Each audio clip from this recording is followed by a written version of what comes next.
बिस्मिल्लाहिर्रहमानिर्रहीम। शुरू अल्लाह के नाम से जो हमारी शहरत से भी ज्यादा करीब है। अस्सलाम वालेकुम। आज हम आपकी खदमत में मालूमात से भरपूर वीडियो लेकर आए हैं। आज हम आपको बताएंगे कि हमें अल्लाह की दी गई नेमतों पर शुक्र अदा करना चाहिए और खुद दूसरों से मवाजना नहीं करना चाहिए।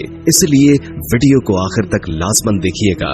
अगर आप अपनी जिंदगी से मुतमईन नहीं हैं और आपको लगता है कि दूसरे आपसे ज्यादा बेस्ट हैं, उनकी जिंदगी में आपसे ज्यादा खुशियां हैं, आपको वो नहीं मिला जो उनके पास है, तो एक बार इस कहानी को जरूर सुनिएगा। ये कहानी आपकी जिंदगी को बदल कर रख देगी।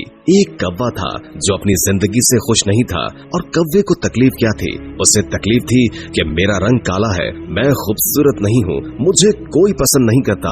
एक दिन वो दरख्त पर बैठा रो रहा था। दरख्त के नीचे एक बुजुर्ग बैठकर इबादत कर रहे थे। उनके गालों पर आंसू का कतरा गिरा। उन्होंने सर उठाकर देखा तो वो कौवा था जो रो रहा था। बाबा जी ने पूछा, क्या हुआ, क्यों रो रहे हो, क्या दुख है? तो कौवे ने कहा, रो नहीं तो और क्या करूं, मेरी भी कोई जिंदगी है, काला रंग है, जिसके घर पर भी बैठूं काय काय करूं तो लोग उड़ा देते हैं। कितनी बुरी आवाज है, कोई मुझसे प्यार नहीं करता, कोई हमें पालता नहीं, ये सारा कुछ इसी रंग की वजह से है। इस तरह जीने से तो बेहतर है कि मैं मर जाऊं। बाबा जी ने उसे समझाने की बहुत कोशिश की कि हमें हर हाल में खुश रहना चाहिए, लेकिन बुजुर्ग की नसीहत का कौवे पर कोई असर नहीं हुआ। उसका रोना धोना बंद नहीं हुआ। बुजुर्ग ने कहा कि अच्छा, रोना बंद करो और मुझे बताओ कि तुम क्या बनना चाहते हो। अगर जिंदगी में तुम्हें दोबारा मौका मिले तो तुम क्या बनना पसंद करोगे? किसकी जिंदगी तुम्हें अच्छी लगती है? मुझे बताओ, मैं तुम्हें वैसा ही बना दूंगा। कौवा ये सुनकर खुश हो गया। अगर जिंदगी में दोबारा मौका मिले तो मैं हंस बनना पसंद करूंगा। क्या खूबसूरत सफेद रंग है। उस बुजुर्ग ने कहा कि मैं तुझे आज ही हंस बना दूंगा, लेकिन एक शर्त है, पहले तुम जाकर एक बार हंस से मिलाओ और उससे पूछो कि क्या वो अपनी जिंदगी में खुश है। तो उसने कहा, ये कौन सी बात है, वो क्यों खुश नहीं होगा? वो भागा भागा खुशी के साथ हंस के पास गया। हंस एक तालाब में तैर रहा था। हंस भाई, क्या खूबसूरत जिंदगी है तुम्हारी, कितना प्यारा दूध की तरह सफेद रंग है, कितने आराम से तुम पानी में तैरते हो, लोग तुझे देखकर खुश होते हैं, तुमसे प्यार करते हैं, कितनी जबरदस्त जिंदगी है, कितना खुश रहते हो तुम इस दुनिया के सबसे खुशकिस्मत परिंदे हो। हंस ने नजर उठाकर उसकी तरफ देखा और उसे उदास नजरों से देखा। किसने तुझे कहा है कि मैं खुश हूँ? मैं तो बिल्कुल खुश नहीं हूँ। सब परिंदों के इतने खूबसूरत रंग हैं, मेरा तो कोई रंग ही नहीं है, दूर से तो पानी के अंदर नजर ही नहीं आता, ये भी कोई रंग है? तुम तोते को ही देख लो, कितने खूबसूरत रंग है उसके, लाल, नीला, पीला, अरनी, प्यारी आवाज, तो वो बातें भी करता है, लोग पालते हैं, उसे प्यार करते हैं, मिठू मिठू बुलाते हैं, उसे अपने घर में रखते हैं। जिंदगी तो तोते की है, काश मैं भी एक तोता होता। कौवा अब हैरान रह गया। तो क्या तुम अपनी जिंदगी से खुश नहीं हो? हंस बोला, हरगिज नहीं, इसमें भला खुशी की क्या बात है, मुझसे तो तोता अच्छा है। वो कौवा उड़ा और तोते की तलाश में चल निकला। कितनी देर हो गई तोते को ढूंढता रहा, लेकिन कोई भी तोता उसे नजर नहीं आ रहा था। तोते का रंग भी सब्ज था और दरख्तों के पत्तों का रंग भी सब्ज, तो नजर कैसे आता?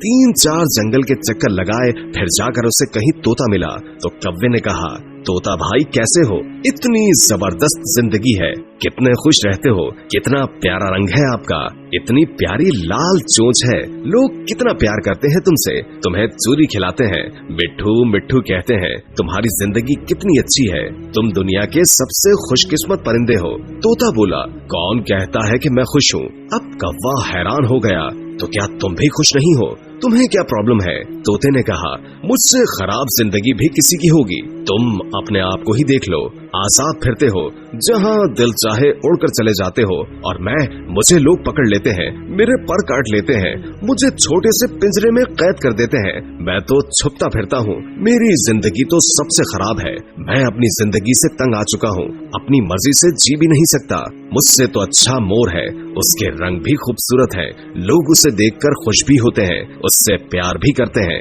और वो अपनी जिंदगी भी जीता है। अब कौवा सोच में पड़ गया कि क्या करे, हंस भी खुश नहीं है, तोता भी खुश नहीं है, चलो जाकर मोर से मिलता हूँ, मोर क्या कहता है। अब वो मोर को ढूंढने निकला, लेकिन मोर उसे नहीं मिल रहा था। ढूंढते ढूंढते एक चिड़िया घर में नजर आया। कितने सारे बच्चे और लोग उसे देख रहे थे। कितने सारे बच्चे उसके खूबसूरत परों की तस्वीर खींच रहे थे, उसके साथ तस्वीर बना रहे थे। वो मोर के पास जाकर एक शाख पर बैठ गया। मोर भाई, क्या खूबसूरत जिंदगी है तुम्हारी। हजारों लोग तुम्हें देखने के लिए आते हैं। कितने खूबसूरत पर है तुम्हारे। लोग इसके खुलने का इंतजार करते हैं, तस्वीरें खींचते हैं। क्या शान है तुम्हारी। कैसी शान से तुम परों को खोलकर चलते हो। तुम्हारी जिंदगी अच्छी है और तुम कितने खुश रहते हो। ये सुनकर मोर की आंखों में आंसू आ गए। तुम्हें किसने कहा कि मैं खुश हूँ। मैं कभी कभी सोचता हूँ कि मैं दुनिया का खूबसूरत परिंदा हूँ, लेकिन इसी खूबसूरती की वजह से जोरो कैद में हूँ। ये खूबसूरत पर तो हैं, लेकिन मुझे तकलीफ पहुँचाते हैं। लोग इसे हासिल करने के लिए, अपने घरों में लगाने के लिए मेरे जिस्म को नोचते हैं। मुझे तकलीफ होती है, दर्द होता है और मैं कुछ भी नहीं कर सकता। अपनी मर्जी से तो मैं जी भी नहीं सकता।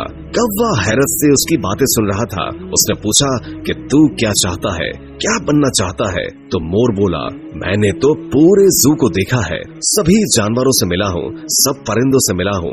सारे ही जानवर, सारे ही परिंदे यहाँ मौजूद हैं, लेकिन सिर्फ एक परिंदा है जिसे कैद नहीं किया गया, जो अब भी आजाद है और अपनी मर्जी की जिंदगी जीता है। मैं वो बनना चाहता हूँ। तो उसने पूछा कि वो कौन सा परिंदा है। तो वो बोला कि वो कौवा है। वो तुम हो। ना तो तुझे कोई पकड़ता है, ना मारता है, ना ही तुम्हें कोई कैद करता है। जब दिल चाहे उड़ते हो, जब दिल चाहे खाना खाते हो। तुमसे अच्छी जिंदगी भला किसकी हो सकती है। तो कौवे की हैरत की इंतहा नहीं थी। ऐसा तो कभी सोचा ही नहीं था। वो उड़ा और बाबा जी के पास आ गया। बाबा जी ने पूछा, हाँ भाई, तुमने क्या फैसला किया, क्या बना दूं तुम्हें। कौवे की आंखों में आंसू आ गए। उसने कहा कि मैं कौवा ही ठीक हूँ, कौवा ही रहना चाहता हूँ। ये कहकर वो वहाँ से उड़ गया। आज उसे उसकी उड़ान कुछ अलग लग रही थी। वो अपने कौवा होने पर बड़ा खुश और मुतमईन था। दोस्तों, हमारी जिंदगी में हमारे दुखी होने की सबसे बड़ी वजह यह है कि हम हर वक्त हर चीज में अपने आप को दूसरे से कंपेयर करते रहते हैं और अपने आप को कमतर समझकर दुखी होते रहते हैं। हमें दूसरों की जिंदगी ही अच्छी लगती है, क्योंकि हम दूसरों की जिंदगियों में वो देखते हैं जो हमारे पास नहीं है। लेकिन जो नेमतें, जो खूबियां हमें मिली होती हैं, वो हमें नजर नहीं आती। तो आप जो भी हो, जिस भी हालत में हो, अपने आप को कम से कम न करें। आप जैसा इस दुनिया में कोई दूसरा नहीं है। खुदा ने कोई आप जैसा पैदा नहीं किया है, इसलिए अपनी जिंदगी से खुश रहना सीखिए। उम्मीद है कि आज की वीडियो आपको अच्छी लगी होगी। अगर वीडियो अच्छी लगी हो तो लाइक करके हमारे चैनल को सब्सक्राइब कर दें और बेल आइकॉन को क्लिक कर दें, ताकि हमारी नई आने वाली वीडियोस का आपको पता चलता रहे। हमने पूरी कोशिश की जितना इल्म हम आप तक पहुंचा सके हम पहुंचा दें। अगर जिंदगी रही तो एक और वीडियो के साथ इंशाअल्लाह हाजिर होंगे। अभी हमें इजाजत दीजिए। अल्लाह हाफिज।